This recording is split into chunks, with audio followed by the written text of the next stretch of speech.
Methods of social psychology. Let's begin.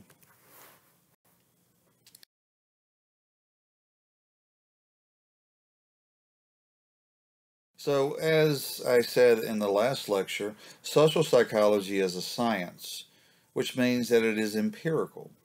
And being empirical means that science bases its knowledge claims about reality on actual information that scientists can collect through their senses, especially through their eyes and their ears.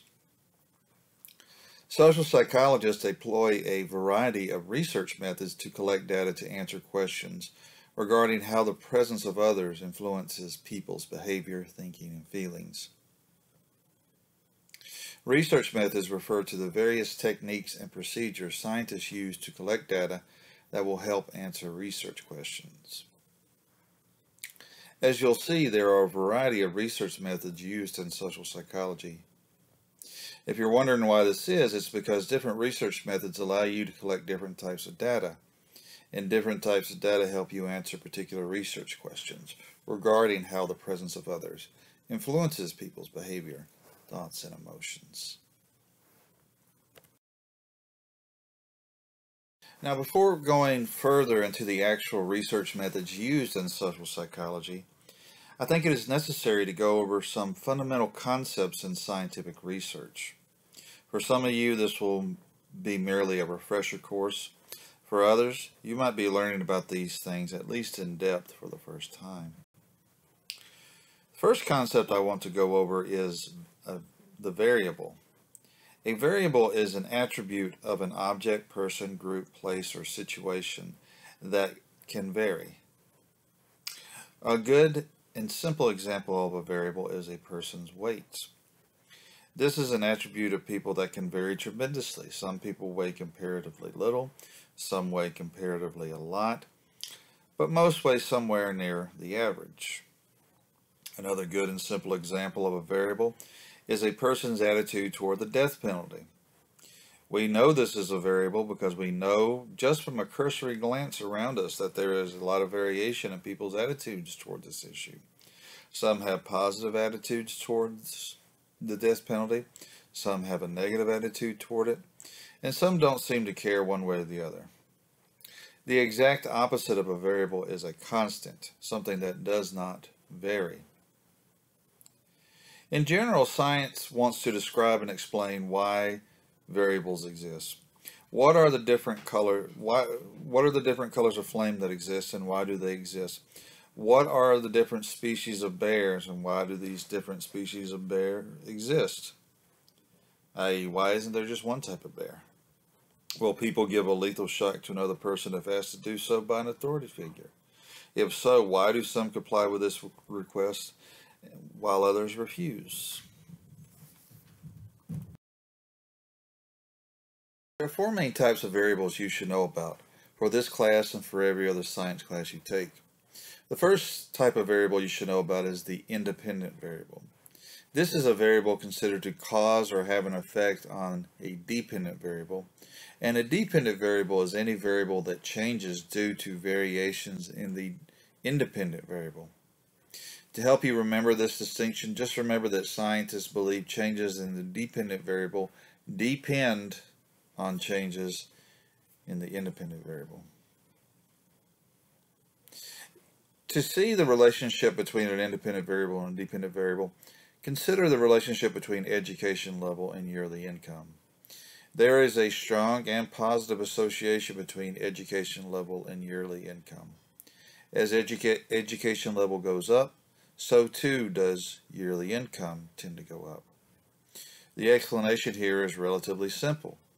The more education a person has, the more income they make, because having higher levels of education are required for most high-paying jobs in our society. Thus, education level is the independent variable that explains variations in the dependent variable of yearly income.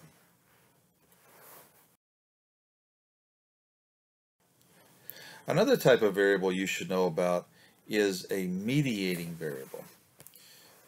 A mediating variable is a variable that an independent variable affects that in turn affects a third variable. Mediating variables are when an independent variable explains variations in a dependent variable, but not directly, only indirectly. For example, consider the relationship between being raised by a single parent and children's academic test scores. There is a relationship here with children being raised in single parent households tending to score lower on academic tests than children being raised in dual parent households. However, much of this relationship is explained by the tendency of single parents to have lower overall household incomes than dual home parents. To put it bluntly, money can buy higher test scores, and the differences in incomes between single parent and dual parent households explains the relationship between growing up in a single or dual parent household and academic test scores. The fourth variable you should know about is the spurious variable, which is a variable that explains variations in both a supposed independent variable and dependent variable. If you remember our previous discussion, making a causal argument involves ruling out spurious variables. We need to do this to make a strong causal argument because we need to make sure that the variations we see in the independent variable and dependent variable aren't caused by some third variable out there. To use a famous example of this, consider the association between murder rates and ice cream sales. There is actually a very strong association between these two variables. As ice cream sales go up or down, murder rates also go up and down. Now, is ice cream causing people to fly into murderous rages? Well, of course not. What's going on is that the variations in these two variables go up and down because of another variable, because of the same thing, weather. When it's summer and it's hot outside, people buy a lot more ice cream, but they also murder each other more often.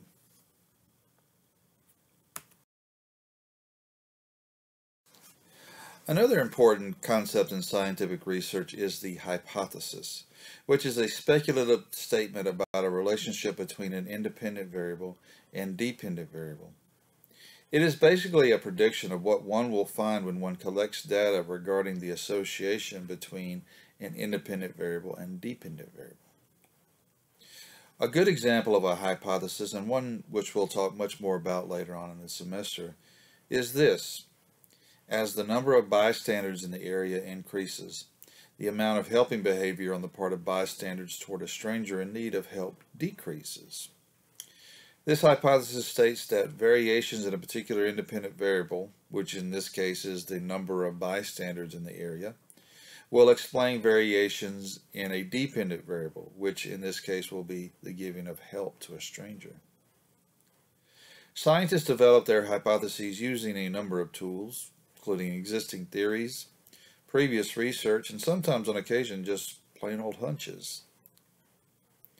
Developing hypotheses are a great way to spur a research project and think about what types of data one would need to evaluate the hypotheses. Hypotheses are also help with the prediction goal of science. Hypotheses are fundamentally predictions about what one will find when one actually goes out and collects and analyzes data. And thus stating a hypothesis is making a statement about a state of future events. However, hypotheses don't really amount to much until scientists collect data for or against them. One might come up with a very interesting and provocative hypothesis, but if there's no way to collect data to evaluate this hypothesis, there isn't really anything to this hypothesis, at least not yet. Another concept you should know about is validity. Validity refers to the extent to which a research finding actually reflects empirical reality. And there are two very important types of validity. The first is internal validity, which is the extent to which a research finding is not due to A, chance, B, spurious variables, and C, bias. In regards to chance, scientists always have to take into account the possibility that the results of their studies were simply due to dumb luck and don't actually reflect empirical reality. To check this, Scientists often use statistical tests that evaluate how likely their results could have happened by chance alone. This is why scientists, especially social scientists, take courses in statistics and learn various statistical methods. In regards to spurious variables, scientists want to make sure that the claims they make aren't due to other variables that they haven't considered. There are several ways to check this depending on the methods used, and for those of you who are social science majors, you'll learn how this is done. In regards to bias, scientists want to make sure that their claims aren't influenced by their own biases, whatever these may be. Scientists have to learn to keep their personal and professional biases in check when making their knowledge claims. This is especially the case in the social sciences, where there is often an ethical or moral dimension to the thing being studied, which is people's behavior. The second type of validity is external validity, which is the extent to which it is possible to generalize a research finding to other populations, settings, and/or times. When scientists do research studies, they are really only making claims regarding the specific observations that they collected and analyzed for their particular research projects. For instance, a physicist studying falling bodies only really studies and thus can only make claims about the falling bodies that she in particular observed. And a social psychologist studying how authority figures influence behavior only really studies and thus can only really make knowledge claims about the authority influenced behavior that she in particular observed. Of course, scientists want to be able to make claims about the things they are studying in general. The physicist wants to make claims about falling bodies in other settings and times, not just her laboratory. And the social psychologist wants to make claims about authority influenced behavior amongst different people and in different settings and times than the one that she observed. In other words, they want their studies to have external validity. There are several ways that scientists can establish external validity. However, probably the biggest way to establish external validity is to conduct similar research amongst different populations and in different settings and times. For example, the social psychologist studying authority-influenced behavior could conduct her research on different types of people or in different settings and at a different time than her original study in order to establish the external validity of her initial findings.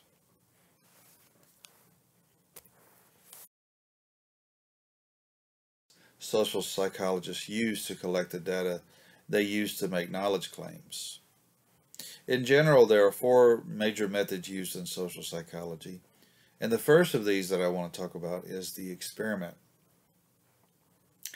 An experiment is a research method where participants are assigned to different conditions of an independent variable to evaluate if the independent variable causes changes in a dependent variable.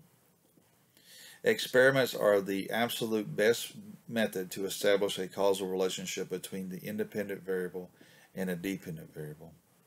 In fact, in an airtight experiment, the only alternative explanation for any association between an independent variable and dependent variable is that they occurred by chance alone.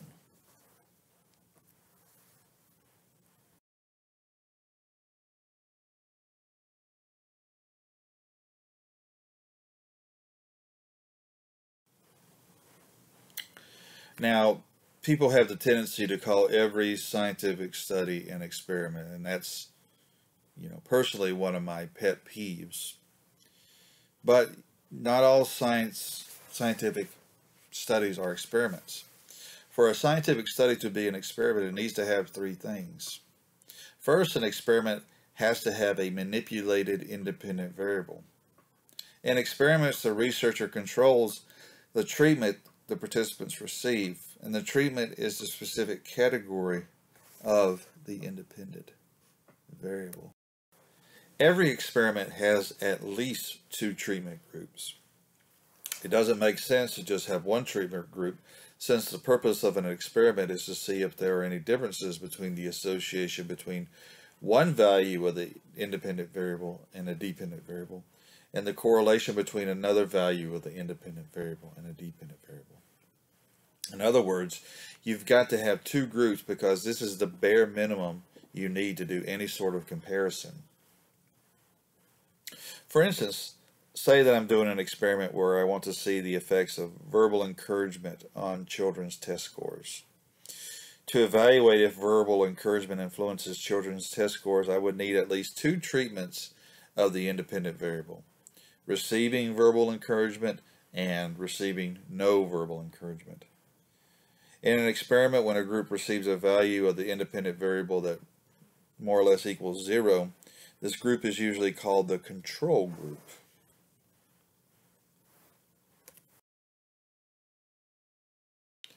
The second requirement of an experiment is random assignment to treatment groups. Random assignment refers to the placement of individuals into treatment groups solely at random. Random means that each case has an equal and independent chance of being assigned to a treatment condition. So let's say I have 10 participants and 2 treatments of the independent variable. To make sure that I have 5 participants for each treatment, I would select at random which participants would get which treatment.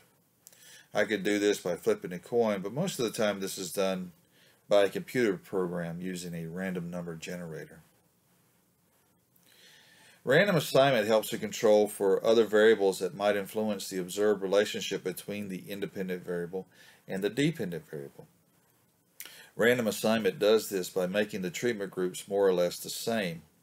That is, with random assignment you will tend to have equal numbers of, say, men and women, or intelligent versus non-intelligence, or what have you in each treatment group. By homogenizing these treatment groups through random assignment, the experimenter can be assured that the results are not spurious and are not simply due to the fact that a certain treatment group had more of a particular type of participant in that treatment group.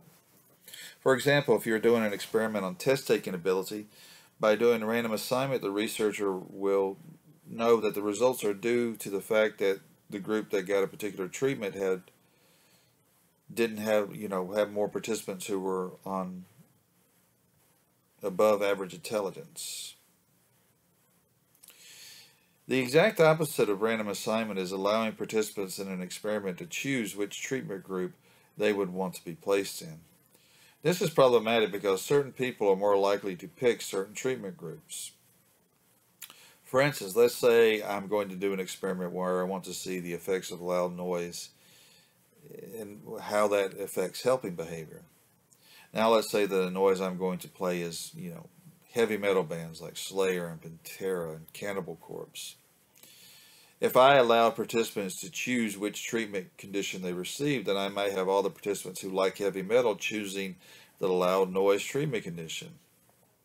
And let's say that I don't find any difference between the group that is exposed to loud noise in the form of heavy metal and the group that isn't.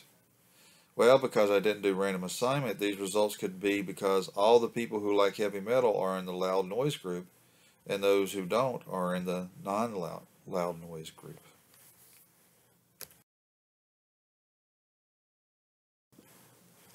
The third requirement of an experiment is a measurable dependent variable.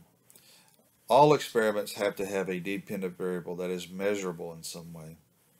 Sometimes it is pretty straightforward, but sometimes scientists have to be creative in how they measure the dependent variable.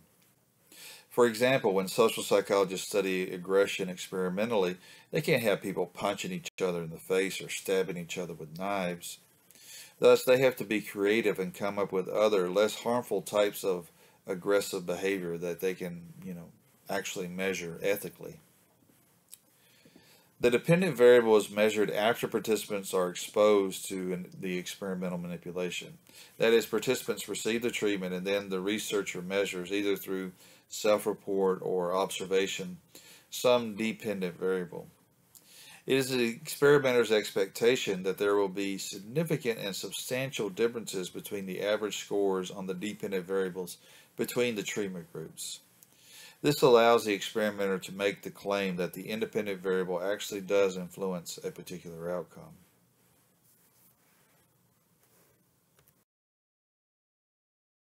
Previously said, the main reason to do experiments is to evaluate a causal claim that one variable affects another variable or a set of variables.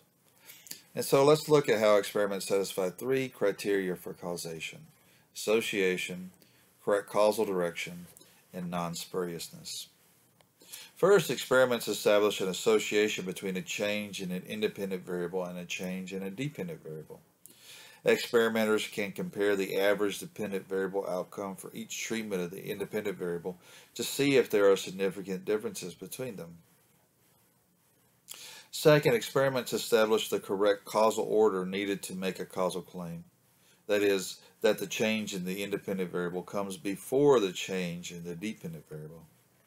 Because the experimenter manipulated the independent variable, the experimenter is assured that the change in the independent variable actually occurs before the change in the dependent variable, and the dependent variable cannot be the explanation for differences in the independent variable.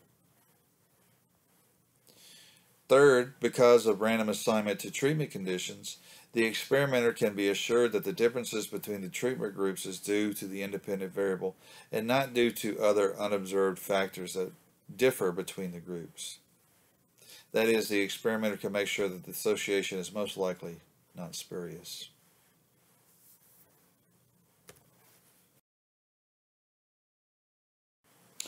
Experiments are conducted in one of three types of settings. First, experiments are conducted in laboratories. This is when the experiment is conducted in a setting in which the characteristics of the setting are almost completely controlled by the researcher. Many experimenters have office spaces on university campus they use as laboratories. These are usually rooms with very little in them except for a chair, maybe a desk, often no windows, nothing to distract the participants. This is absolutely on purpose, since the experimenter wants to be sure that there is nothing around that might affect the participants and thus bias the results of their experiments. Experiments are also conducted in the field, which are experiments conducted in natural, everyday settings. Later in the semester, you'll read about some experiments on helping behavior done on New York City subways. Many times, researchers conduct field experiments to evaluate the external validity of the results found in laboratory experiments. For example, if a researcher found that whether exposing participants to pleasant smells in a laboratory setting increased their likelihood of helping, she could evaluate the external validity of this finding by seeing if there are differences in helping behavior if people are approached near nice-smelling places like a coffee shop or bakery, and neutral-smelling places like a clothing store. Experiments are also conducted in surveys. We'll talk more about surveys shortly, but researchers can also conduct experiments using survey tools. For instance, there's a type of survey experiment called a split ballot experiment. This is when a researcher randomly assigns people taking the survey into groups, and each group gets a different category of the treatment, which many times is a different question wording. Experimenters do this to see if the wording of a question can significantly influence the responses received to the question. For instance, one might ask half the people taking a survey if they support the Affordable Care Act, the other half if they support Obamacare, to see how this law is labeled influences how much support people say they have for it. And FYI, the Affordable Care Act and Obamacare are the same thing.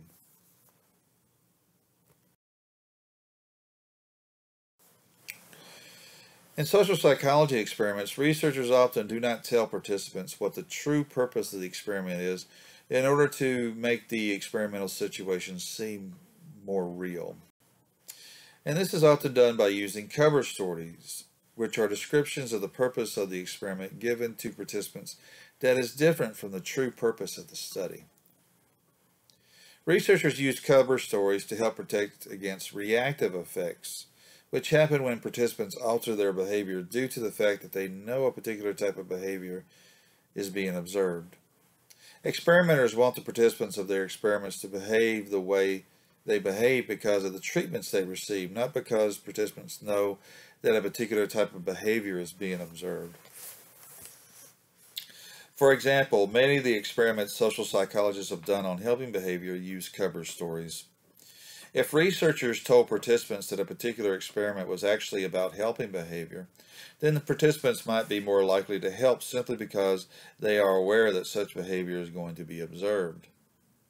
So, in experiments on helping behavior, participants often come into the laboratory thinking they're participating in an experiment on, say, communication. But in reality, the experiment is on helping behavior. Like the experiment you'll learn about later on in this course, when the participants thought they were just participating in a study about conversations, but in the middle of the experiments, the researchers started pumping smoke into the room to see how participants would seek help, and that was the true purpose of the experiment. The idea that the experiment was about communication was simply a cover story.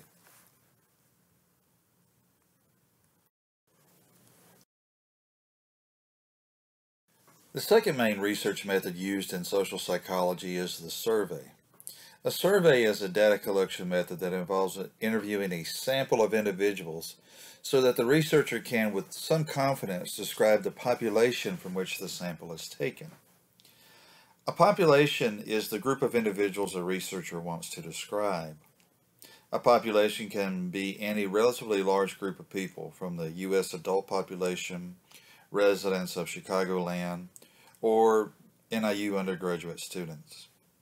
A sample is a small group of individuals taken from the population a researcher uses to infer characteristics of the population.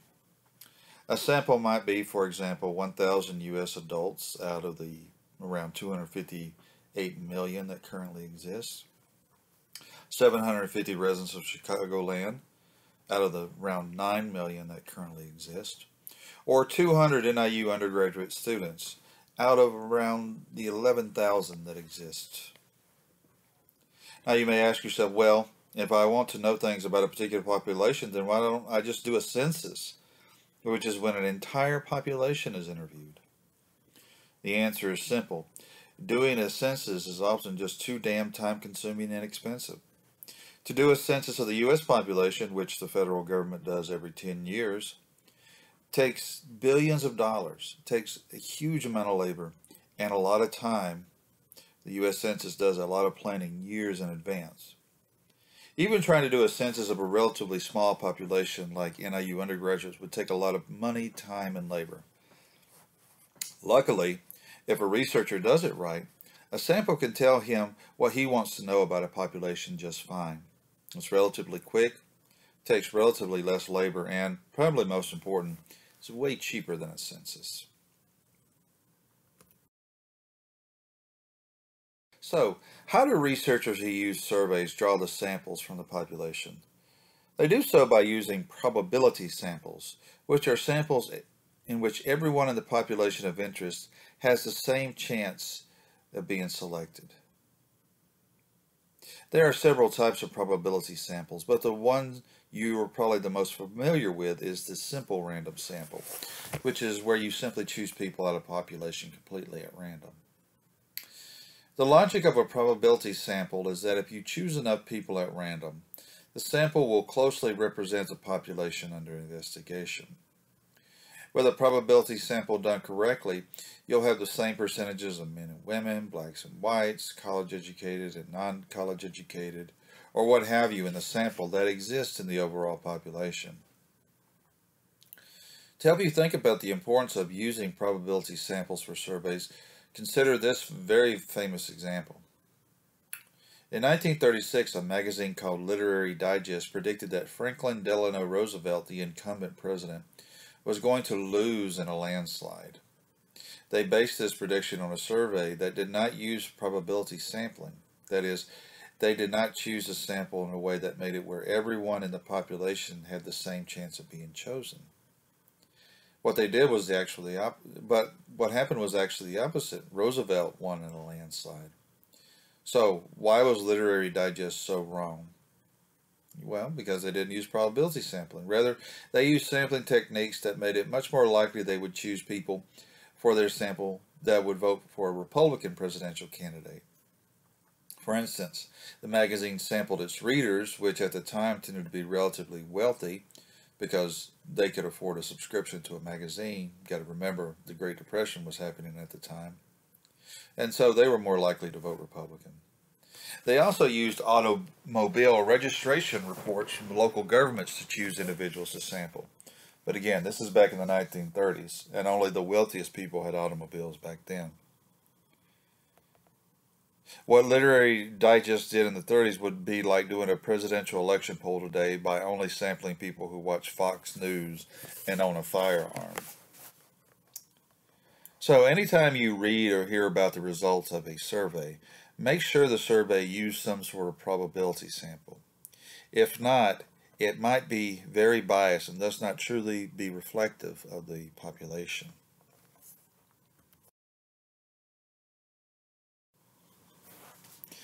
There are two main goals of survey research. The first goal is to describe a population of interest. The goal of description is one of the big reasons why surveys use probability sampling.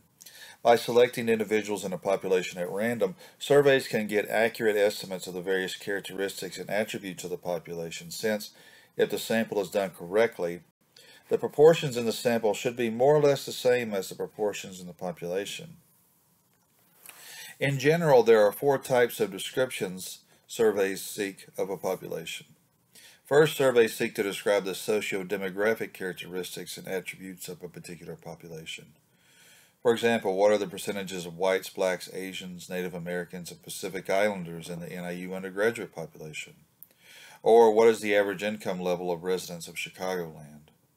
Or what percentage of the U.S. population identifies as Catholic? Common socio-demographic information includes gender, race, education level, income level, religious affiliation, political party affiliation, and geographical and social residence. Surveys also seek to find out the beliefs, values, and attitudes of a particular population. For example, what proportion of the U.S. adult population believes in a God or a higher power? What is the proportion of Chicagoland parents who think that it is important that their children learn to be self-sufficient? What is the proportion of NIU students who believe homosexuality is immoral? Social psychologists are interested in finding out information about a population's beliefs, values, and attitudes for three main reasons. First, social psychologists want to know the associations between particular socio-demographic characteristics and particular beliefs, values, and attitudes. For example, what is the association between race and attitudes toward the death penalty? Or what is the association between education level and attitudes towards teaching critical race theory in schools? Second, social psychologists want to know if particular beliefs, values, and attitudes are associated with other particular beliefs, values, and attitudes. For example, is there an association between attitudes towards abortion and attitudes toward the death penalty? Or is there an association between attitudes towards teaching sex education in school and attitudes towards homosexuality? Third, social psychologists want to know if having particular attitudes, beliefs, and values can predict people's future behavior. For example, do attitudes toward abortion predict how one votes? Or do attitudes towards pornography predict how often one actually consumes pornography?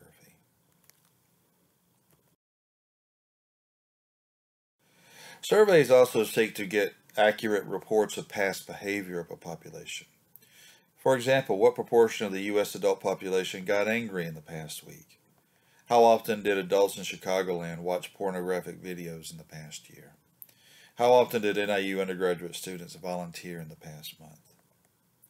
Social psychologists collect information about past behavior in surveys because they are interested in explaining why people behave in the ways they do.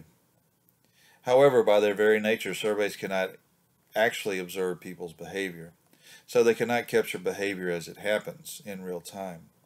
Rather, surveys have to rely on individuals' self-reports of their past behavior, whether that behavior happened 1 hour ago or over a year ago.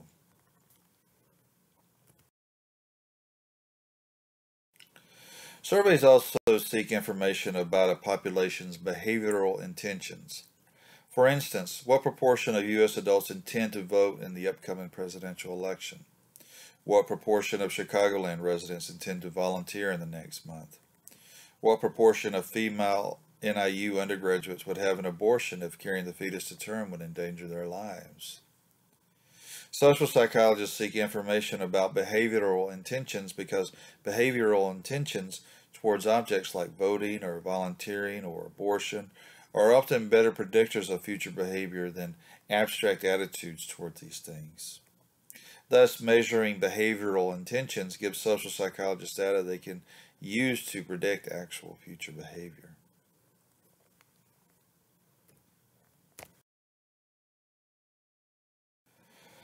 Descriptions in surveys often come in numerical form.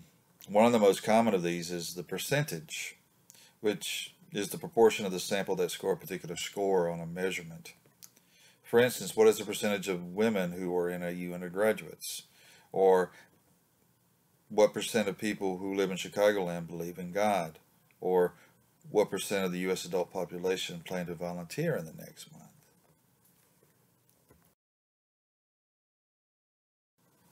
Another very common way to numerically describe survey results is measures of central tendency. One very common measure of central tendency is the mean, which is the arithmetic average, which is the sum of all the scores divided by the total number of respondents. So in this set of responses you see here, the mean would be, I would add them all up, divide them by the number that there are, and get the mean of 6.76. Another measure of central tendency is the median, which is the exact midpoint in the distribution of responses. You get a median by setting up all the responses in numerical order and choosing the response at the exact midpoint. If you had an odd number of responses, you just pick the middle one. You have an even number, you pick the two in the middle and take that average.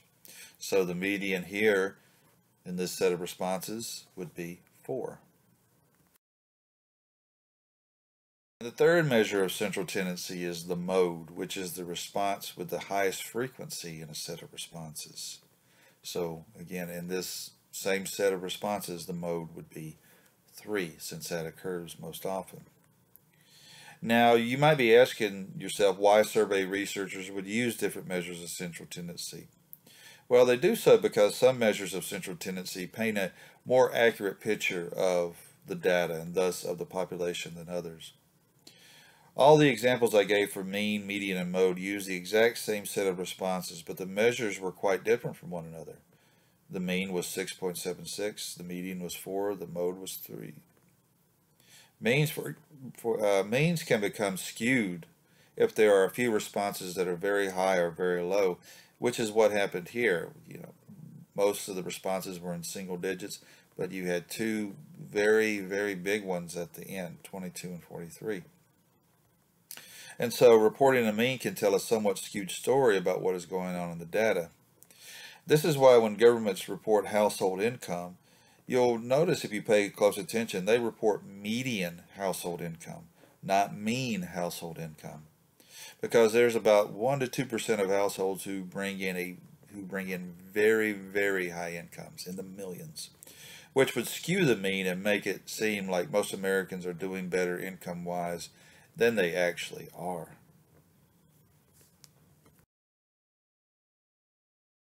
Social psychologists also use surveys to explore the relationships between two or more variables in a population.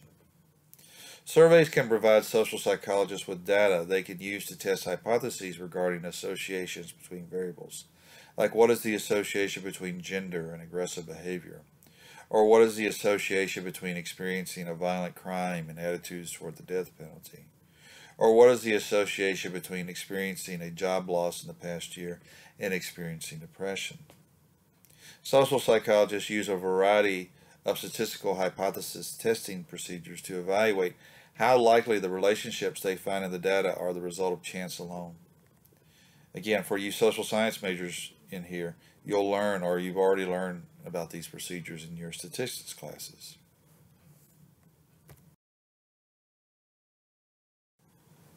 Surveys come in 3 types.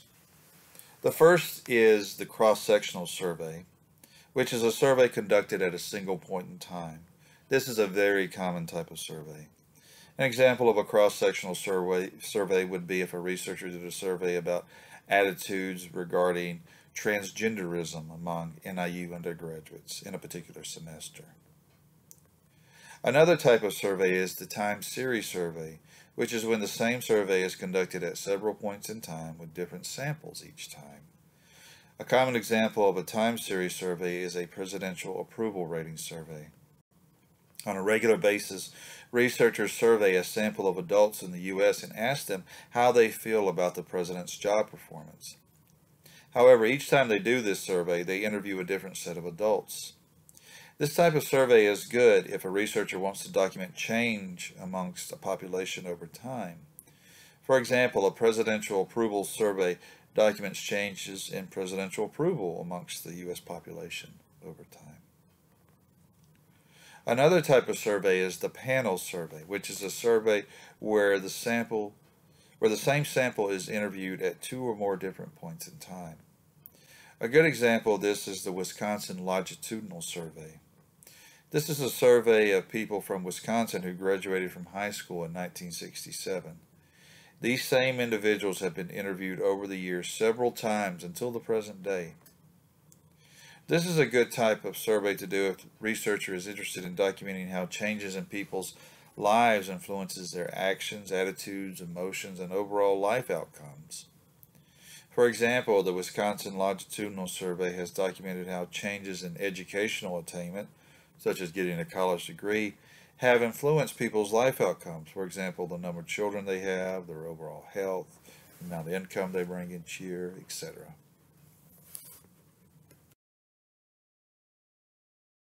And researchers conduct surveys in one of four ways.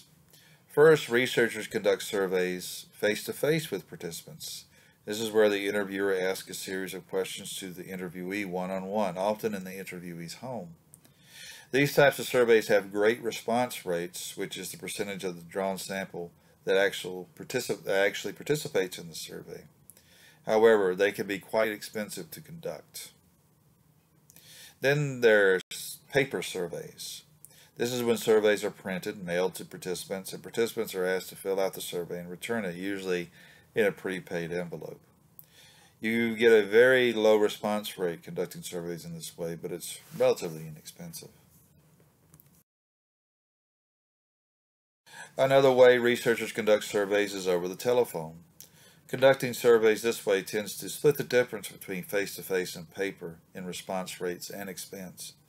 That is, you typically get a response rate somewhere between face-to-face and paper surveys, and the expense to conduct the surveys in this way falls somewhere between the expensive face-to-face surveys and the inexpensive paper surveys. Finally, another way researchers conduct surveys is by using internet technologies. There are several survey service providers like Qualtrics and SurveyMonkey that allow people to complete a survey using a web browser on their computer, tablet, or smartphone. These services are very easy to use and very cheap, and they are becoming much more common. Given the increasing prevalence of computers and smartphones, conducting surveys in this way is beginning to replace paper surveys. However, like paper surveys, they have a very low response rate.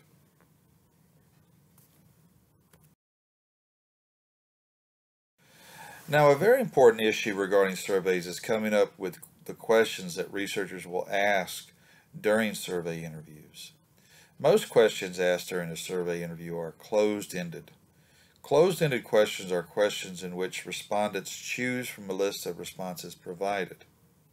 The primary reason survey researchers use closed-ended questions is because it allows for an easy transformation of responses into numerical form, which is a requirement for statistical analysis. For example, you can ask people what their gender is and they can respond male, female, or other, but you have to give each of these responses a numerical label if you want to conduct any sort of statistical analysis.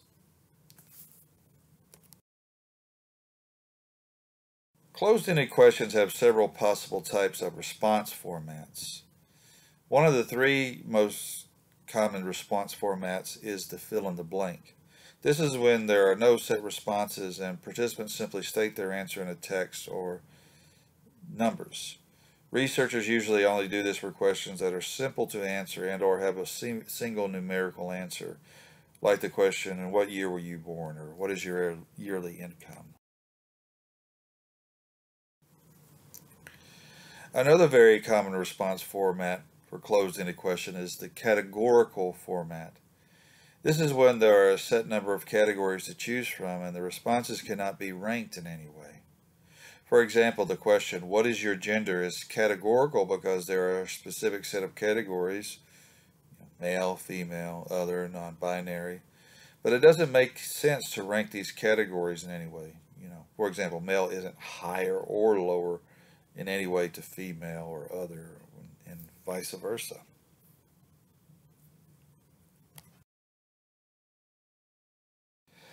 And another very common response format for closed-ended questions is the ordinal format.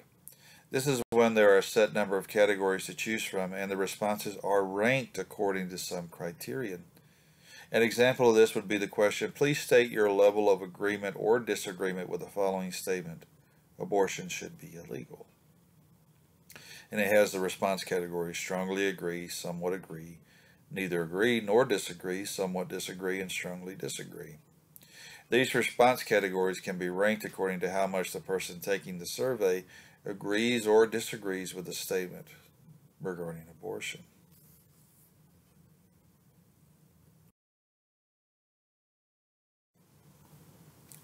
The third main research method used in social psychology is in-depth interviewing, which is a research technique where an investigator asks a select group of people questions that allow these people to vocalize in detail their memories, their interpretations of objects, and their emotional experiences.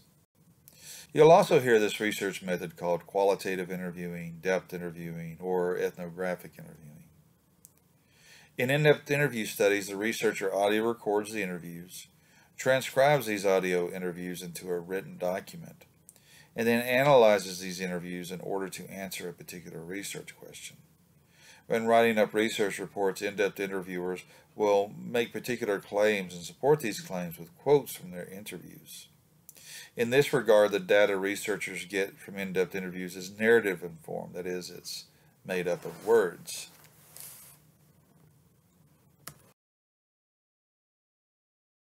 In-depth interviewing allows social psychologists to do two main things. First, it allows social psychologists to learn about experiences of events and emotions one cannot or does not want to experience directly. Often social scientists want to learn about events or experiences they can't experience because they've happened in the past, like participating in a riot or participating in the January 6, 2021 attack on the U.S. Capitol. Or they want to learn about events or experiences they don't want to go through personally, like living with a sexually transmitted disease or participating in a white power rally. In-depth interviewing facilitates people's vocalizations of these experiences of events and emotions. Second, it allows social psychologists to learn how people interpret objects and how these interpretations lead to particular behaviors, thoughts, and emotions regarding these objects. As we went over in the previous lecture, the interpretive approach to social psychology argues that people's interpretations of objects like Donald Trump or the Democratic Party or the idea of socialism influence how they act toward these objects. However, we cannot directly view people's interpretations of objects, and we cannot infer the same interpretation of an object even if everybody is acting the same way toward the same object. For instance, lots of people voted for Donald Trump, but this same behavior was most likely motivated by different interpretations of Donald Trump that varied from individual to individual. That is, lots of people voted for Donald Trump, but often they did it for very different reasons, not just one single reason. And in-depth interviewing facilitates the vocalization of these interpretations.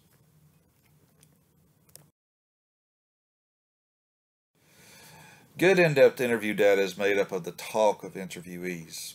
So the more a researcher can get interviewees to talk, the more potential there is of collecting data of high quality.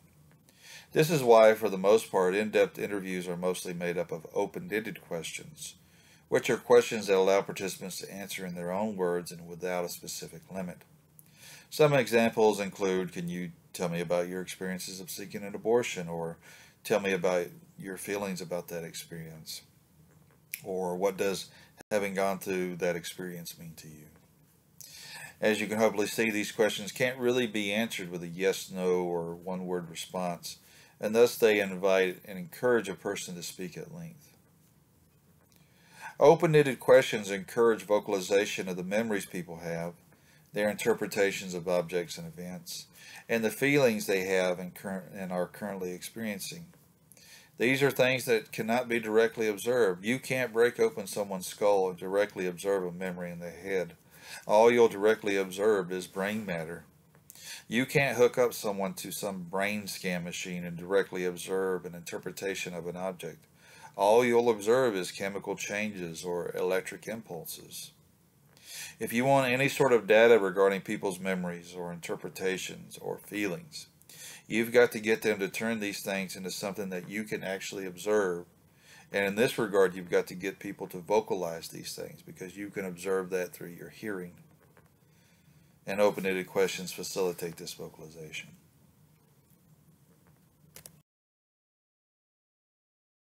Research method social psychologists use is ethnography, which is a method where the researcher observes and often participates in naturally occurring groups or organizations to document the culture of these groups or organizations.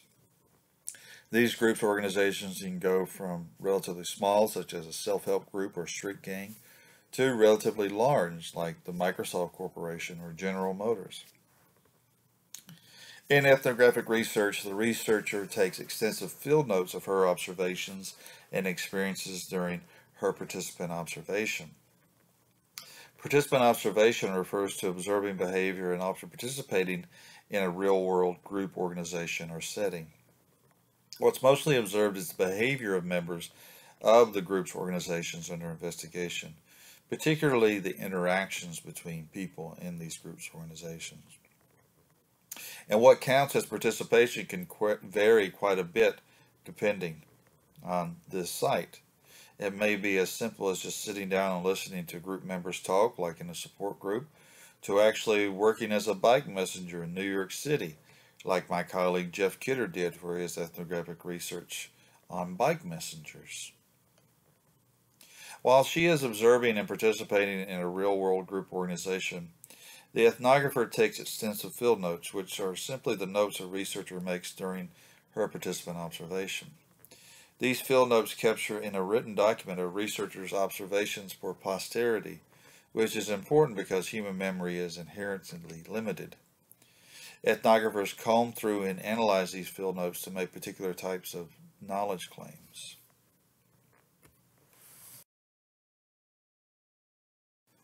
Well, what types of scientific knowledge claims do ethnographers want to achieve?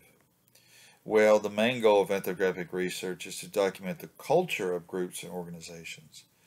Culture refers to the symbols, norms, and values and beliefs that together form a group organization's way of life. All groups and organizations have a culture that makes them distinct from other relevant groups and organizations. The culture of America, for instance, makes Americans distinct from Canadians, the French, the Japanese, the Zimbabweans, etc. The culture of the Google Corporation makes it distinct from Apple or Microsoft. The culture of the Crips makes it distinct from the Latin Kings and the Asian Boys. The culture of a Unitarian Universalist congregation makes it distinct from a Greek Orthodox congregation or an Assembly of God congregation.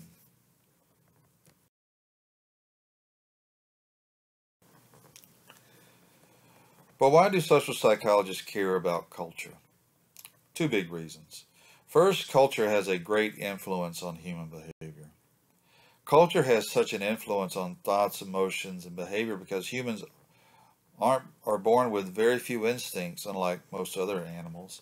And the instincts that humans do have are so generalized that these instincts are easily guided into patterns of behavior by the cultures in which people belong to. For instance, all humans have an instinct to eat, but what they believe is appropriate to eat varies tremendously between cultures. While Americans have no problem eating the flesh of cows, many Indians find such behavior abhorrent.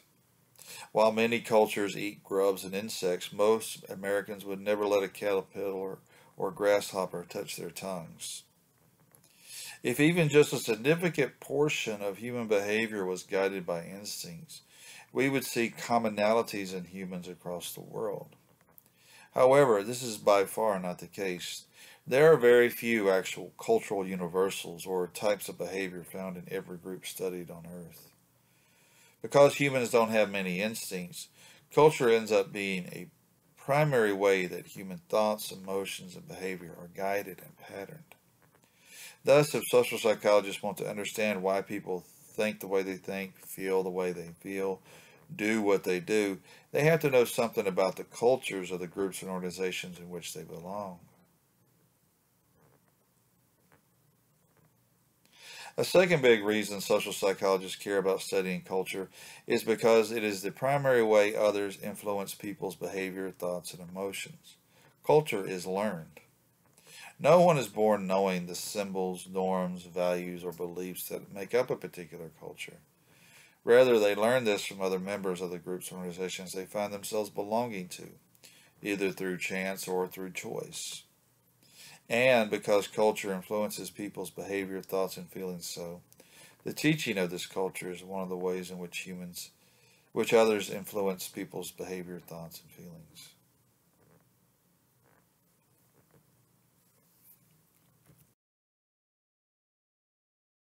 Social psychologists use ethnography to study culture. Well, as I previously said, culture has a huge influence on individuals' behavior, thoughts, and feelings. Thus, social psychologists often see culture by observing individuals' behavior in particular group organizational settings. If the members of a particular group tend to act in similar ways, you can bet that this has a large part to do with values, beliefs, and norms of behavior shared by group members. For instance, I can identify many of the norms, values, and beliefs shared amongst members of Goth culture by looking at similarities of dress, demeanor, talk, and other behavior between the individuals who belong to this culture.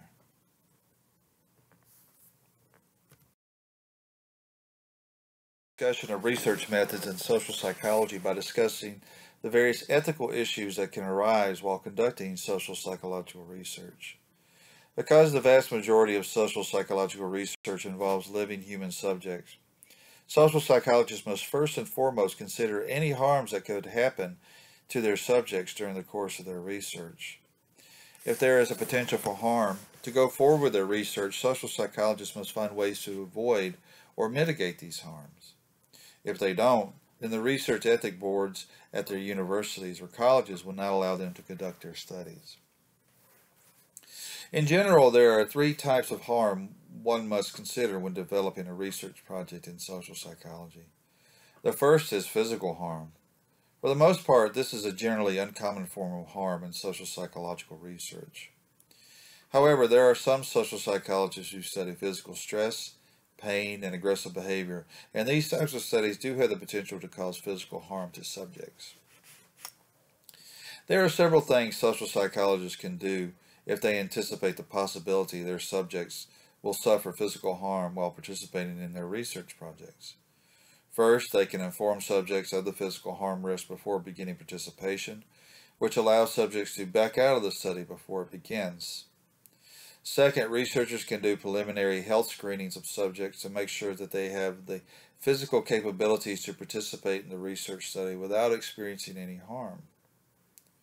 Finally, researchers can physically monitor subjects throughout a study, making sure that they are physically okay and, if not, ending subjects' participation.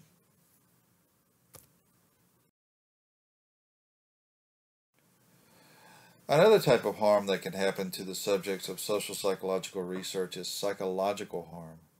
This is a much more common type of harm that can happen in social psychological research, especially in experiment and in-depth interviewing. As for experiments, sometimes people find out things about themselves that cause them to feel bad about themselves, like finding out that they will give a lethal shock to a person just because that person can't remember a set of words.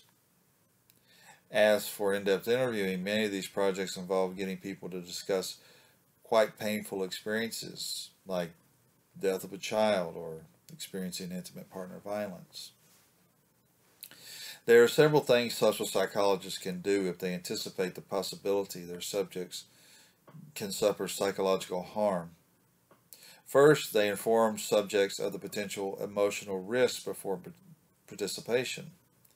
This allows subjects to decide whether they actually want to participate in the research and gives them the chance to bow out before things get too stressful for them. Second, researchers always allow subjects to stop participating at any time without penalty, and the researchers inform their subjects of this. This is true of all human subjects research, but informing subjects lets them know that if things get too psychologically stressful for them, it is okay to quit. Finally, if cover stories are used in an experiment, researchers debrief subjects, which involves the researcher actually telling the participants the true nature of the study. This can help people feel better about their actions and thus lessen any negative emotions like guilt they might feel about participating in the experiment.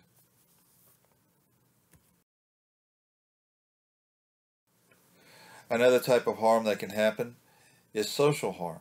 Social harm can come in a variety of forms, from being shunned by one's friends and family to getting fired from one's job to being arrested by local and federal authorities. Social harm often happens when others figure out a person participated in a particular research project. For instance, it would be socially harmful to the subjects of a study of crystal meth producers if people, especially law enforcement officials, found out the actual identities of the subjects of the study. The best way social psychologists mitigate any experiences of social harm is by protecting subjects' confidentiality, which means not letting anyone outside the research team know that a particular person participated in a research study.